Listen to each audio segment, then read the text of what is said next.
Today's episode of the Star Local Media High School Sports Podcast is brought to you by Poor Richard's Cafe and Star Local Media.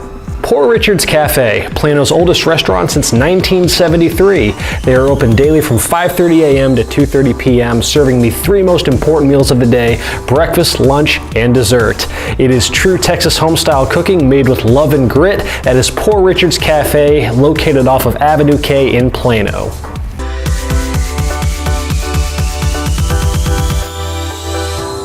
Welcome to another episode of the Star Local Media High School Sports Podcast. My name is Matt Welch, the sports editor at Star Local Media, and I am being joined by Brian Murphy and Justin Thomas.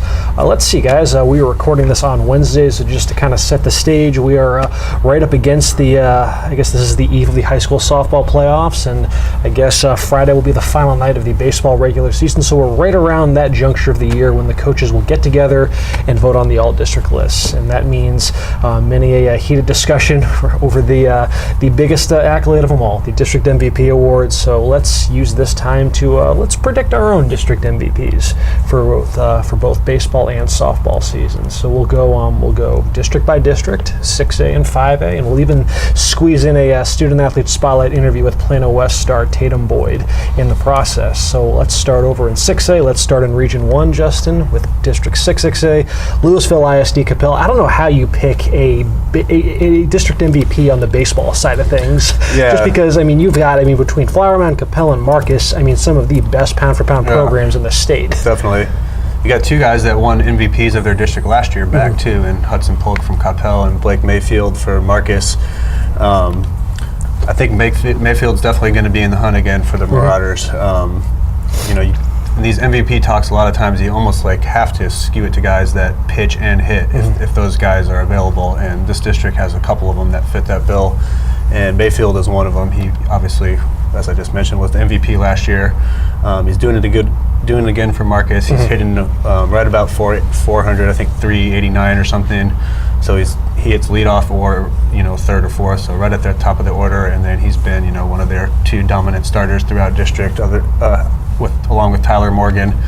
So, and obviously Marcus is having a lot of team success right up there at the top of the standings, so that's going to bode well for him too. But then Flower Mound counters with two of their own that do that. When you look at Austin Wallace and Cam Brown, both of them hit in the middle of the order. Both of them have been, Austin's been the Friday starter, Cam the Tuesday starter for them in district, and they're both having outstanding seasons. I don't think Polk in the Capel offense has produced enough. This district and the pitching it has a lot to do with that, but I just don't see his offensive stats and what he does as a catcher and how he handles the staff being enough to overcome these two-way players.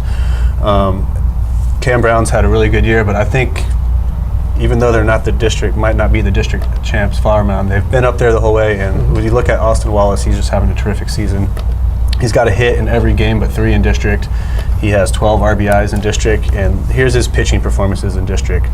6 innings, 2 earned, 9 Ks. 6 innings, no earned, 6 Ks. 5 2/3, no earned, 13 Ks. 4 innings, no earned, 7 Ks. 7 innings, no earned, 15 Ks. 7 innings, no earned, and a school record 18 Ks to open district against Louisville. So he's only allowed earned runs in one of his starts. He's averaging well over a strikeout per inning. So when you look at what he's done, I know Blake Mayfield had a game against Capel where he got touched up a little bit. That could kind of skew his stats and numbers, even though he's been pretty dominant outside of that. But I think the Texas signee Austin Wallace would be my pick. Interesting. The slimmest of margins in a race like that when you're talking about just seeing some of the best players. It's definitely one that could just come down to who wins the district, or it could be a scenario where Flower Mound's Wallace and Brown kind of cede votes from each other, and it ends up being Mayfield. But just on the dominant pitching numbers, I would give it to Austin Wallace. Okay. He's been pretty productive with the bat as well. How about over in the softball side of District 660? Where are you leaning there? Softball's pretty interesting as well, because you have two players from playoff teams that are returning players in Audrey Falks at Hebron and Nora Rodriguez, who fit that same bill. Nora's hitting .477, 12 RBIs, 16 runs, and then pitching, she's gone 14-4 with a 1.46 ERA. So very good all-around season, but on the 4th place team in that district, I don't know if that's going to be enough to get you there. Audrey Falks, Hebron, they finished 3rd. She hit .359, 3 homers, 18 RBIs, 9 doubles, and then had a 2.8 ERA, 177 strikeouts, and 150 innings. So very good all-around season for her. but I think it's going to come down to a Marcus or Flower Mound player. Lexi Benson, she's been one of their key pitchers, and she's having a big offensive season. So is Brooke Lawson, just for this Marcus team that just mashes the ball. But, Flower Mound won the district again. Mm-hmm. They have 2 candidates. I think it's going to be one of these 2. You have Bailey Brennick, 603, 7 homers, 36 RBIs. But I think the engine that makes Flower Mound go is their senior captain, Kendall Jennings. She hit 486, 11 doubles, 3 homers, 18 RBIs. Also had 15 stolen bases, so she really sets the table. And then this is a Flower Mound team that usually hangs its hat on its base running and defense. And it seems like they turn a double play every game, basically. And as the shortstop, she plays a hand in all those. So I think her defensive ability and base running, combined with the offense and being on the champion, is going to get her the MVP. So we projected sweep of the district MVP with awards. Wallace and Jennings for baseball and softball from Flower Mound, respectively. Right. And with Brian, we'll get to we'll dive into 9-6A in earnest in a bit. But we've got you here, obviously Prosper factors in pretty significantly in both baseball and softball in 9-6A. Baseball, they've been the team to beat all season long. So it's natural that a lineup is star-studded as Prosper's. Will eventually work its way into the district MVP candidacy in some fashion. But I guess right now with the Eagles, who do you feel like could be the potential MVP candidates for that squad? Well, someone from that team has to win MVP, given their season. The district champions, top ranked in the state out of that district, one of the top, I believe, top 5 last time I checked. But who do you give it to? Last year they had a similar season. They made a really deep playoff run, 5 rounds deep, and they didn't have a district MVP. Yeah. They had a defensive. So there is precedent. True. They had a bunch of first-team selections. They had a defensive player of the year in Connor Jackson, who's also their leadoff hitter, one of the best defensive shortstops in the entire area. You had Braden Webb, who's back. Luke Johnson, both first-team selections. Luke Johnson bats cleanup right there, catcher, big home run hitter. We had him on the podcast earlier this year. But if I had to give it to someone, I'd be looking at Caleb Putnam. Okay. With the pitching performances he has had this season, the biggest question mark for Rick Carpenter and his squad coming into the year was pitching. He lost a big bulk of his starting pitching from a year ago, and he said, "Man, I don't know. We're going into 9-6A with a bunch of new faces in the rotation, and Caleb Putnam has come in as that ace. He had a big win over Allen last week. Gave up no earned runs in that game. But then you go into the following game when they win 8-0, and you have Jack Warren and Jake Cosner come in and pitch. They pitch a shutout as well. And it's like, well, they're pitching great in the rotation. You have so many guys that are stepping up, that are just dominating at certain times. Dalton Davis, a kid transferred from Independence last year. He's batting the 3-hole. Mm-hmm. He's doing a great job as well. So it's like pick your poison with this Prosper team. There's not one guy. And Carpenter told me this at the beginning of the year, that we don't have, a superstar, that's getting drafted by the Rangers this year, but we just have so many good high school baseball players right now, and that's been the key to their success. Mm-hmm. It is, because we'll kind of get to it a little bit later on, but that is the funny thing about Prosper, is as good as they are, you expect a team that's top 5 in the state or whatever to have this blue chip prospect, but it really is just so solid 1 through 9, and those 2 pitchers, Putnam and Cosner as well. So it'll be interesting to see, because naturally you'd expect that somebody on that team is going to at least get some votes for sure, just given as dominant as they've been. But then on the softball side of things, you have Prosper, which finished 2nd place in District 9-6A. I know that if you're just going off of narrative, the Tatum Boyd story is pretty incredible this year with Plano West, and then what Kinsey Cackley has done over with McKinney Boyd and squeaking them into the playoffs. One of the great pitching seasons in recent state history, it seems like.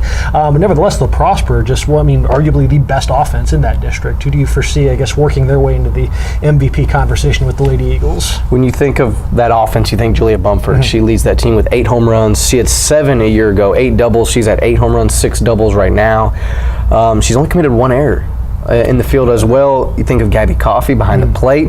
We mentioned her earlier in the week in the podcast. She made the Brazilian national team in softball. She's only got 1 error behind the plate as well. But, I mean, they're not Tatum Boyd numbers. They're not doing it from both sides of the plate. There's no Rachel Eckroat like there was last year. Rachel Eckroat would be giving the McKinney Boyd girl a run for her money for the top pitcher because Rachel Eckroat had a terrific year last year. But, it's been a collective effort by the pitching staff for Prosper. Alyssa Griffin, Marissa Mejia, they both have seen pretty much split time in the circle this year. I don't know if that'll, get them in that MVP discussion. But the name that definitely comes to mind is Julia Bumford. She's that big bat in the middle of the lineup that you definitely have to sometimes pitch around. Fair enough. And that is a look at least some of the MVP selections for District 6-6A, and I guess some stuff with Prosper baseball and softball. We'll kind of pick up there. We'll see if Prosper was actually worked into my picks or Taylor Ragland's picks, and see if where we stand on what's on some MVP picks for District 9-6A baseball and softball. Plus, we'll bring in Devin Hassan, talk some of the action on in East Dallas County, and we will do a quick lineup change and pick things up in just a moment. And we continue our discussion on some district MVP talk with a look at just some of the MVP candidates in Region 2-6A. And for this one, I'm being joined by Taylor Ragland and Devin Hassan. Taylor, we spent a very, very taxing amount of time discussing who could be the 9-6A baseball MVP. Oh man, yeah. It's like I feel like each district, each season kind of takes on its own unique identity as far as what the district's strong suits are. And I'm just trying to think, it feels like for years it's always been a hitter or a player, or a player who contributes, both on the mound and at the plate. But I think the conclusion that we came through is just, delving into some of the, the powerhouse teams in this district, like, Prosper and Allen and Boyd and Jesuit. There just wasn't a slam dunk home run candidate as far as hitters go. This wasn't a district that was defined really by offense. There's not a Jack Sigris this year. Yeah. Or, there's not that kind of standout where, no matter where their team finishes in the postseason race, as long as they get in, they kind of had this one guy that, here's our guy that hits three and hit 350 and had, 5 bombs and a bunch of RBI. Like, it just didn't exist this year. Every team at the top even was you'll get Prosper, Allen, Boyd, Jesuit. They're all very deep and very good. But nobody is head and shoulders above anybody else. These teams get by on balance more than anything versus having just these blue chippers and whatnot. So I think that was the conclusion that came from that is it's probably I don't know, you might see some crossover between MVP and pitcher of the year because there were some pretty solid arms in this district. Oh yeah. And I think as far as the conclusion that we came to as far as where we're favoring, basically it came down to, you look at some of the arms that were made the headlines in this district. Prosper's 1-2 punch of Caleb Putnam and Jake Cosner, I should say. Jesuits, Jack Lynch. With McKinney Boyd, Chad Brown, Allen with Brett Tanksley. You look at what, even though we don't necessarily, this team doesn't fall within our coverage area, but what Lynch did over with Jesuit this season. You've got the numbers right in front of you. This kid's resume is pretty unimpeachable. Yeah, I think that, I'll read his numbers really quick. He's, sub 1 ERA, .99 according to their website, 5-1. The only loss was 2-1 to Allen, I believe. There's no shame in that. It was a good baseball game, and I don't even know off the top of my head if he gave up both those runs. I would think so, but 35 in a third innings, 21 hits, 58 strikeouts. Opponent's batting average. It's all in district play, not over the entire season. I'm sure those numbers are even crazier, over the entire season. But this is just within 9-6A. Guys were hitting 164 off of him. So it is a year where I think that all of the MVP candidates, at least in my mind, are on the mound. I think his numbers and just what he meant to that Jesuit team, which, looks like it's going to get in the postseason by taking care of the teams that it should have down the stretch. But, it was almost automatic. It reminds me of Jack Hatchup for West. Last year, he's had a little bit of a rougher year, a little bit of a tough luck year. I wouldn't say that he was any worse. But, Lynch had that same feel of, I'm going out every Friday, and when I go out on the mound, we're probably just going to win. Like, that's just the way things go. Like I said, that one loss to Allen, but, his numbers are just pretty insane compared to some of the other ones. Maybe pitcher of the year goes to Putnam for Prosper for his performance and the Eagles' performance overall. And there's some other guys that are right up there. But, yeah, for me, I think Lynch he had it going all season long. Never really had to start off. And his numbers, like I said, are 58 strikeouts in 35 innings. he's mowing people down. So Yeah, because with Prosper, like the initial inclination when we were thinking about, okay, who's the MVP candidate? Well, okay, well, let's look and see what the best team in the district has to offer, because Prosper has been head and shoulders above everybody else. But you look through their top 5: Connor Jackson, Braden Webb, Dalton Davis, Luke Johnson, and Adam Sheriff, and you can't really make a definitive case for one over the other. There's just, like, again, they just rely on the collective more so than just a couple individual standouts. But just for context sake, I mean, you look at their pitchers, Caleb Putnam, I mean, just a 1.26 ERA in district play, 21 hits allowed, only 5 earned runs, 32 strikeouts. And then Cosner, who I saw last Friday, shut out Allen. He's had a couple shutout performances under his belt this season, but just a 1.67 ERA. It really was only, like, I guess McKinney Boyd was the only team that really got to him. Everybody else, though, I think he had just like 2 earned runs beyond the Boyd game where he gave up 5. But he's got 46 strikeouts, only 7 earned runs. I mean, they've been great all season. That team is they are just so mature and balanced and organized. I mean, everything about that Prosper team is really, really solid. But as far as that one individual standout that befitting of an MVP honor, Jack Lynch of Jesuit makes a pretty solid case there. Yeah, I think it has to be, the best standout player. And like I said, Lynch just kind of had that feeling this year of, well, we're playing Jesuit on Friday, so we're going to get Lynch, and we're probably going to lose. That's just the way. I mean, he had that kind of dominance this season, and I think that's kind of what defines an MVP over just pitcher of the year.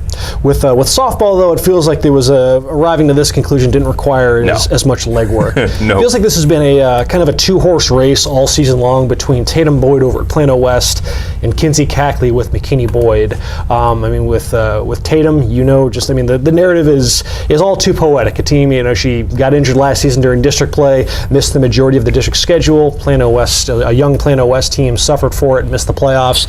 She's at full strength this season, and they're undefeated in district. So, I mean, if that's not value, I don't know what is. Well, and she has it on both sides of the plate. Yeah. I mean, on both sides of the field too. I mean, Cackley, for her complete dominance, is your classic almost pitcher of the year, because nobody was as good as her in the circle, not even close. I think she's easily got the best numbers. She was unbelievable, but just the moments that Tatum Boyd had, she's nearly just as good in the circle. But then the moments at the plate when she wasn't getting intentionally walked, I mentioned earlier this week on the podcast the grand slam against Plano East, the home run against McKinney Boyd in that marathon game. There's so many moments where she gets a chance to swing the bat, and you just have that feeling of, I talked to head coach Mike Ledsam about this.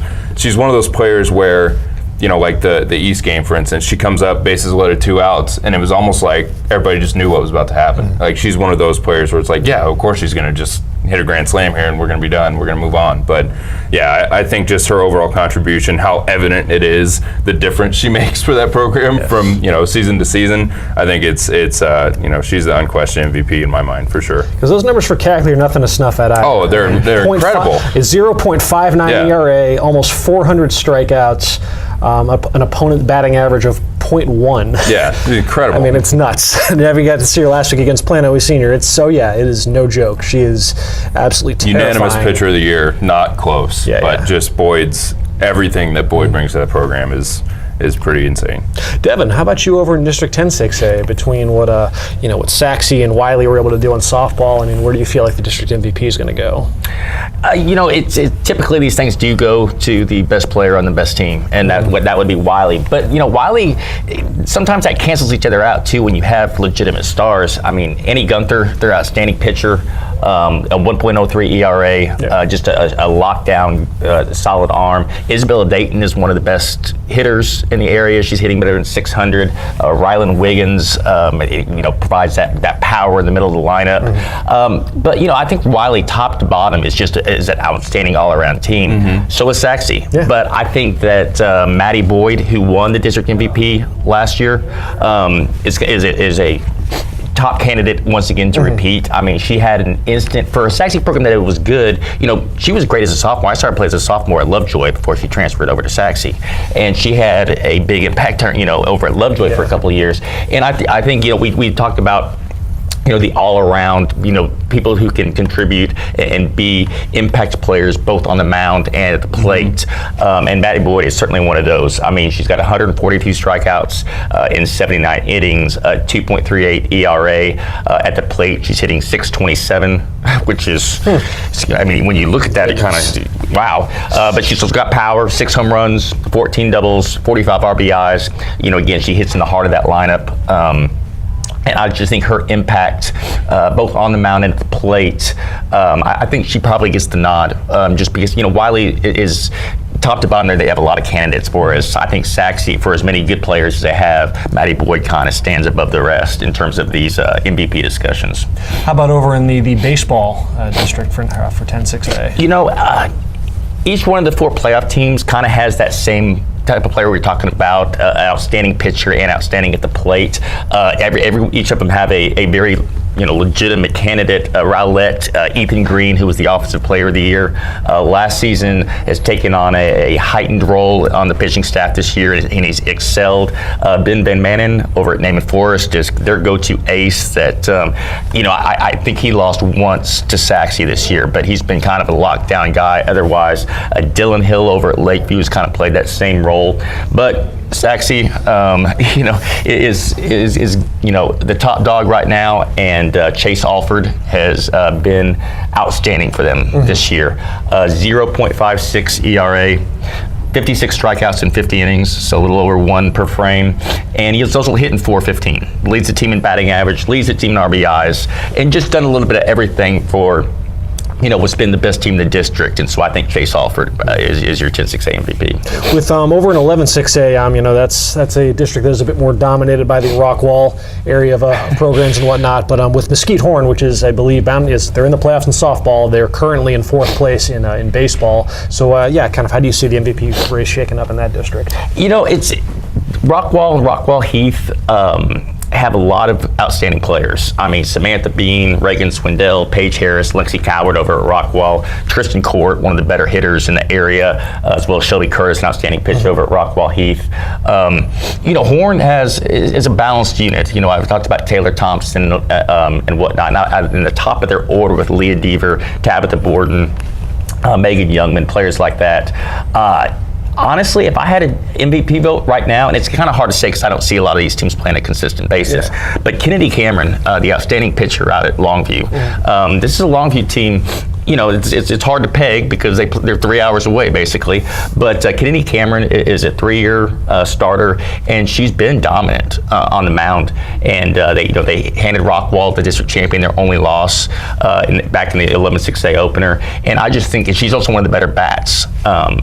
That they have. So, I think the fact that Rockwall Heath and Rockwall are so deep and balanced, kind of some of those players that we talked about in your districts kind of cancel each other out, whereas I think Kennedy Cameron is kind of that go-to player at Longview, and I think she's going to get a lot of consideration for that MVP.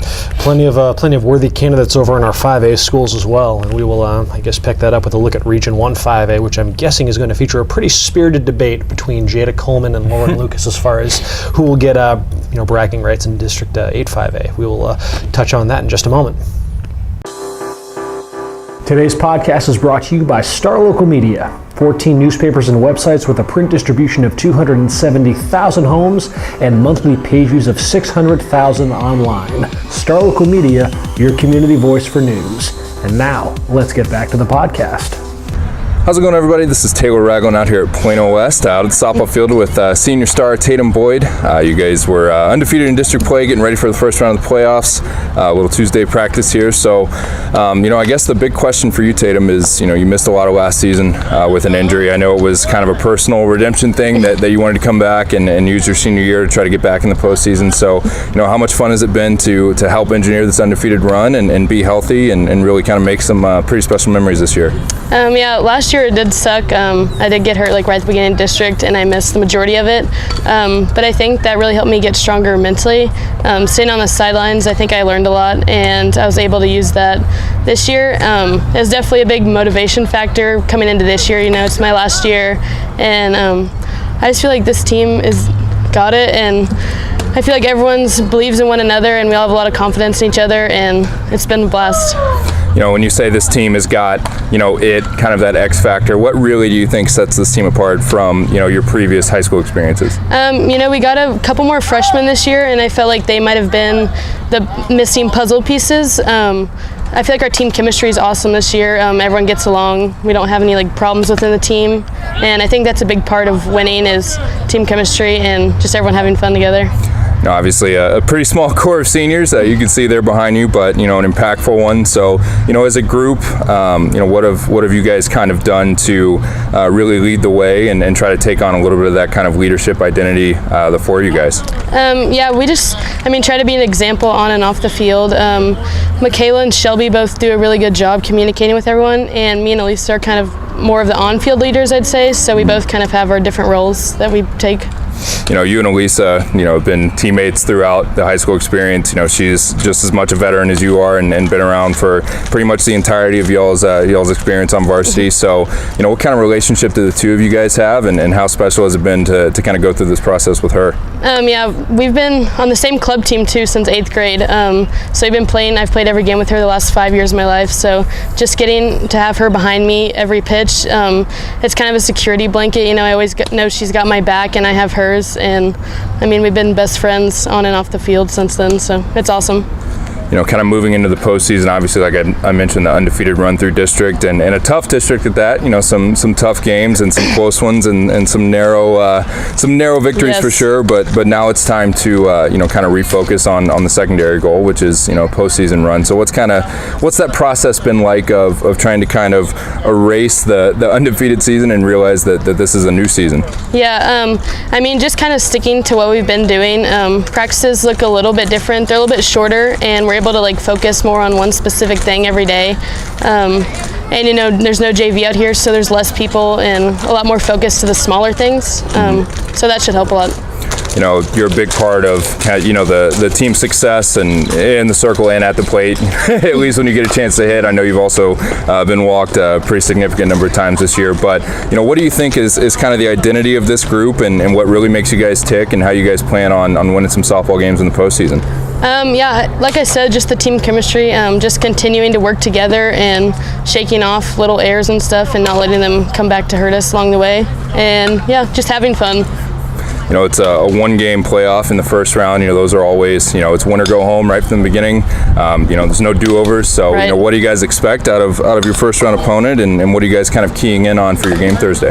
We know the pitching's a little bit different than what we've been seeing in our district. So, a couple of our coaches went to the game last night, and so we've been kind of adjusting to that pitching speed, and we're just going to go out there and get on top early and keep it going.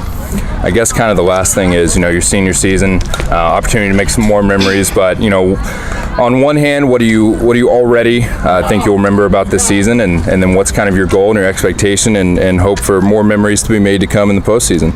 Definitely the undefeated will be the biggest thing I'll remember. And just the girls that we've gotten to play with. I think my expectations are we can take this all the way. And as long as we keep playing the way we have been, I think we're going to go far. And I want to go out with a state championship my senior year.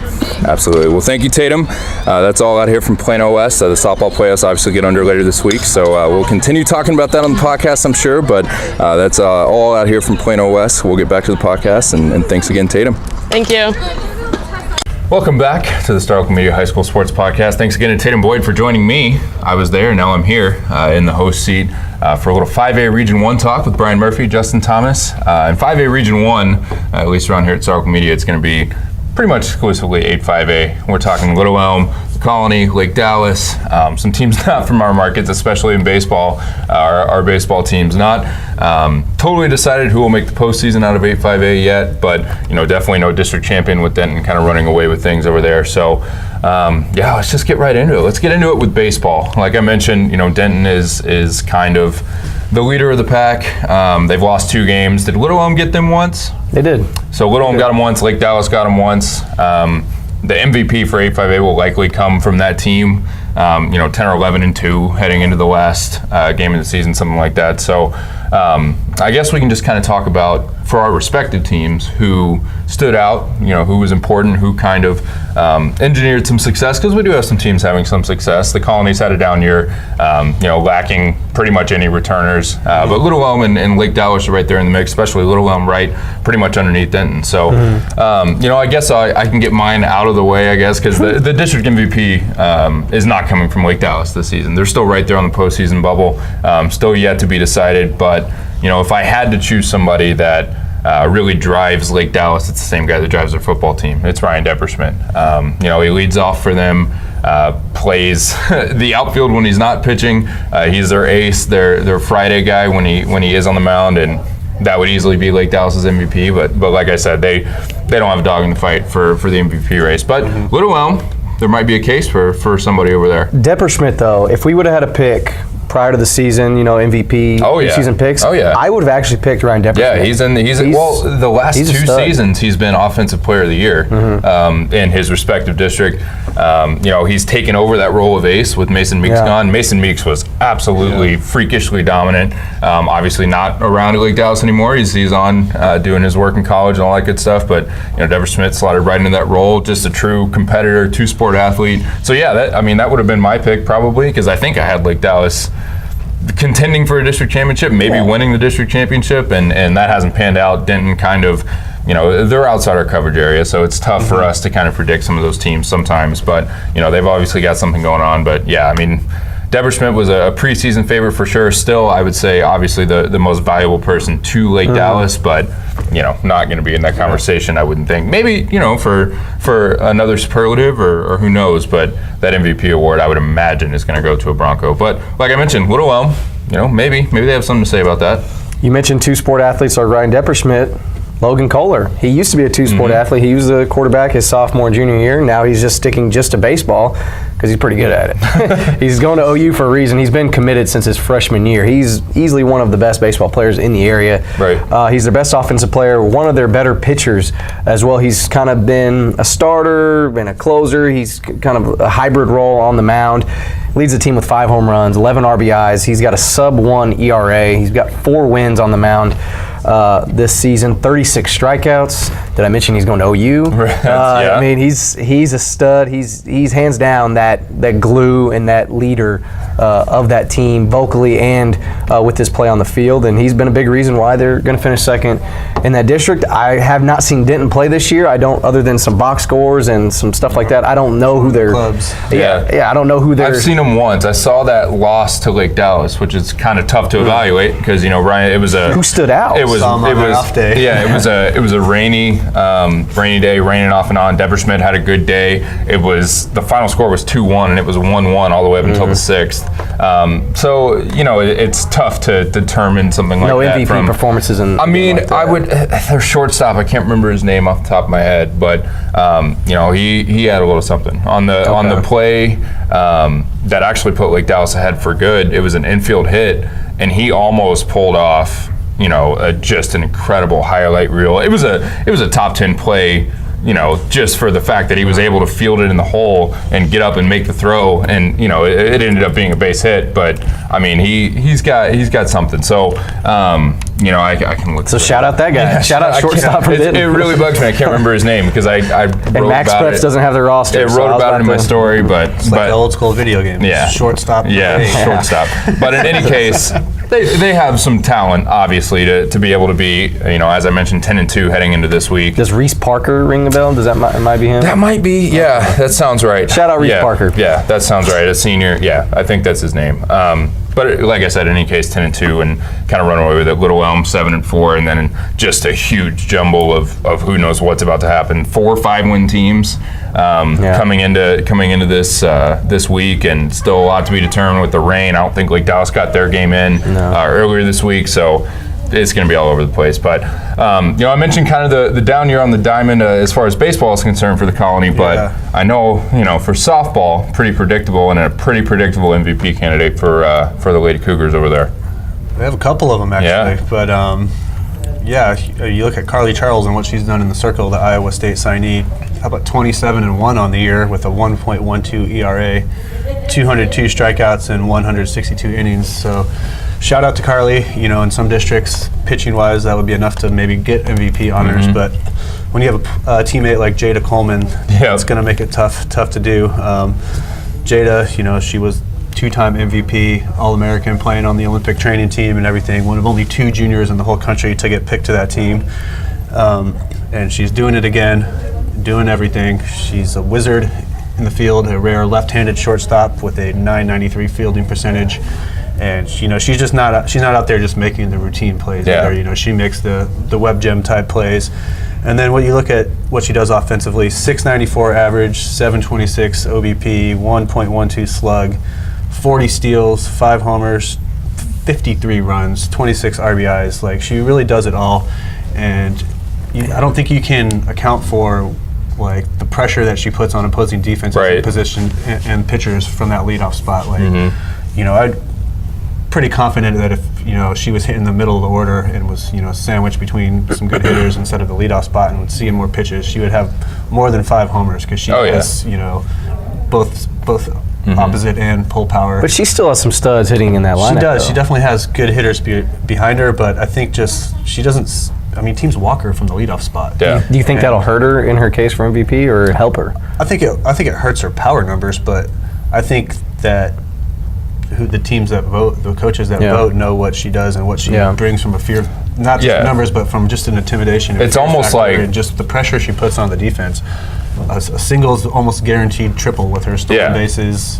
She can leg it out. You know, she's only struck out twice the whole season. Wow. So, I mean, it's almost like, you know, we had our conversation about Tatum Boyd, and then, you know, obviously she was the guest. It's a similar thing. You know, she's had 2 huge game-altering, game-winning home runs this season, but who knows how many home runs and how many moments she would have like that if she wasn't getting intentionally walked all the time and pitched around and everything else. So there's definitely, especially for the MVP award, there's always kind of that aura and that mystique and like, well, you just kind of know. I mean, look at R.J. Hampton in basketball. Whether he wins it or not, for you at least, your argument was, I mean, he's R.J. Hampton. How can you not? I mean, he's the best player and it's clear. But I know you have a dog in the fight and an argument against this. That's why I'm sitting in the middle. That's why I'm in the host seat. I wanted to make sure you guys weren't surprised this isn't a boxing game. I know. Right now. I thought we were going to change the might come to blows for the first time in podcast history. But I know you have somebody in 8-5A on the softball diamond that stood out for you as well. I'm not denying that Jada Coleman is not the best player in that district, but she is. With everything accounted for, she's going to go on to have a great career. On the unbeaten district champs. Yeah, exactly. They're the best team in the district as well.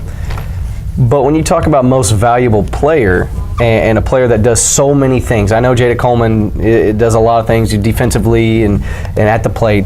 We know that. But when you look at Lauren Lucas from Little Elm, she is right there with the Colony girl in pitching. Maybe, you know, her numbers are godly, but, you know, Lauren Lucas is doing all right there too. 110 strikeouts, 12-4 record, 1.55 ERA, and she also bats cleanup for Little Elm. She's got 7 home runs, 49 RBI. She's batting .650. Those are some pretty ridiculous numbers too. Like it's not like, all right, she's having an okay year in, you know, one of these and dominating the other. She's dominating in both, and she's getting recognized in both. She's going to Wichita State. She's been committed there since her freshman year.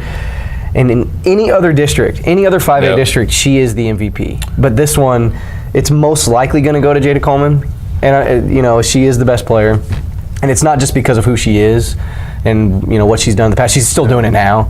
And you got to respect that. I'm not, you know, being a homer about that. I'm not, you know, ignoring that fact. But Lauren Lucas deserves some recognition. Co-MVP, I wouldn't be mad at it. It'd kind of be the easy way out. But, you know, Lucas definitely deserves some sort of recognition, some sort of, you know, there is an offensive player of the year, I'm sure. I mean, that may be. But Lauren Lucas is also a super awesome pitcher. There's a pitcher of the year. There's everything. I mean, but then the pitcher of the year is probably going to go to the Colony girl. You gotta figure there's a superlative out there for Lucas to fit in somewhere underneath, you know, Jada Coleman and just, you know, like we talked about. She'll get something. I just hope it's not utility player of the year. That'd be kind of insulting. I mean, it could theoretically make sense to have Lucas the MVP and then Carly and Jada the offensive and pitcher of the year, but I just can't. But then that's a disservice to Jada. You know, like it could be like one of those crazy scenarios where you have a player win Gatorade Player of the Year, but not MVP of their own district. It sounds kind of familiar. Weird, with a little M involved as well. Sometimes that's how the voting goes, though. But I don't know. I just feel like when you're the district champion and you have a spark plug and just an incredible talent like Jada Coleman, I just can't see that. Or her stolen base numbers too. 40. 40. See, that's stupid. That's another thing too. I think that could 53 runs, 40 steals. Striking out twice in the whole season is a pretty nice trick, also. Ask her what happened on those two if she's named MVP. You're like, I'm what? sure she knows the umpire. Did Lauren Lucas strike her out? Was it? All right, guys. Well, I guess if that's all you guys have, we'll see how it turns out. Who knows? I mean, there's still little softball to be played as far as the postseason stuff, but voting will obviously commence soon, and we'll eventually find out who gets that A5A award. But that'll do it for the 5A Region 1 portion of the podcast. This marathon edition of baseball and softball MVP talk will conclude with one more section covering 5A Region 2. But Brian, Justin, thanks for joining me, and we'll be right back with you shortly. All right, and we are back to wrap things up. I'm Brian Murphy, Kendrick Johnson, Devin Hassan. You should know who we are by now. Here to know who we be. here for the last segment of our fun discussion. With the season on the diamond and softball and baseball wrapping up. There's some MVP candidates have emerged, and so let's kind of discuss who we think in our respective districts could come away with an MVP out of district. So, of course, a lot of candidates in my 10-team Frisco district.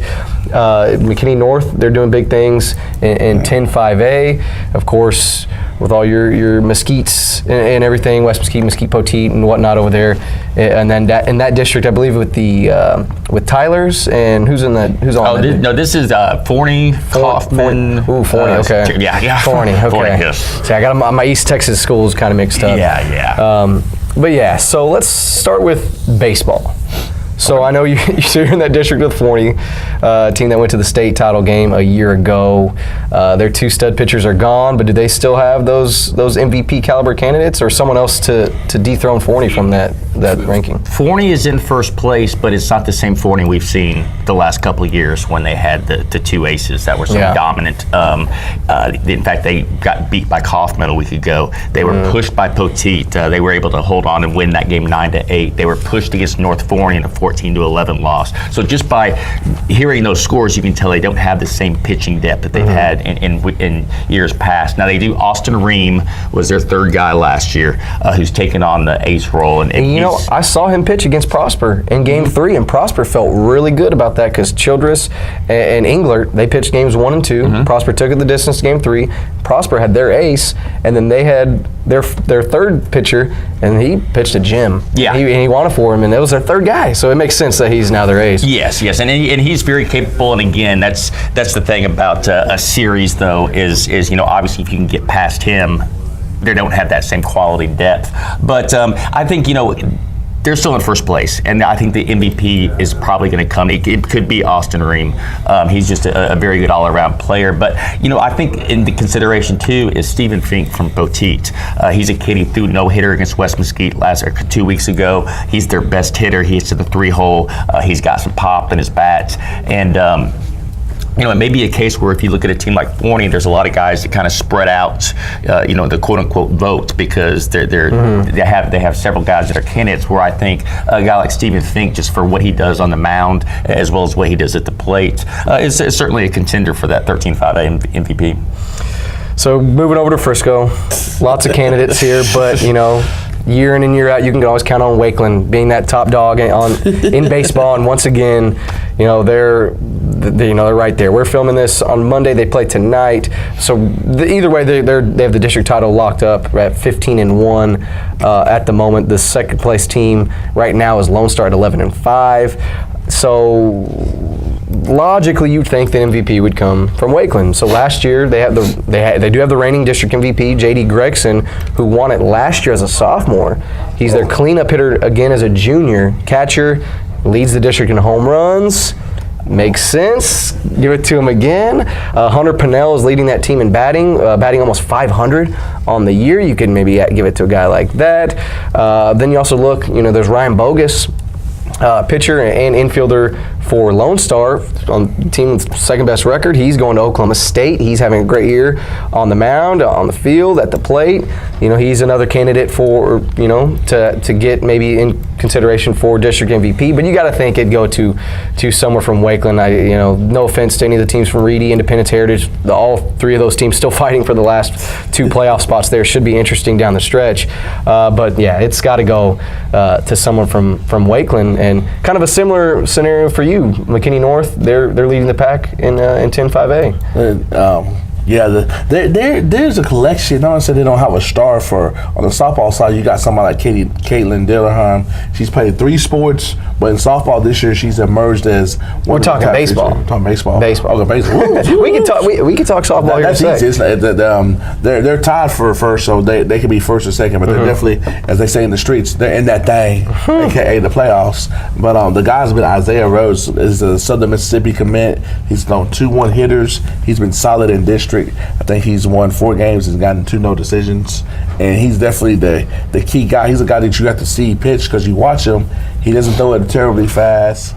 He doesn't do nothing spectacular to the eye, but he be getting those outs. Gotcha. So he's very effective and efficient. He's been consistent that way since his sophomore year. He came out as a reliever. Last year he merged in. He started off as a number 2, became the ace, and this year he's been the part. And I think another thing too that people never know, because he's been doing this for a minute, when you have that team, even if you don't got those aces like 40, if you have a guy that competes and that keeps you in the game, that goes a long way, because guys know that this guy's going to keep you. You got a shot. And in baseball this time of year, that's all you want is a shot.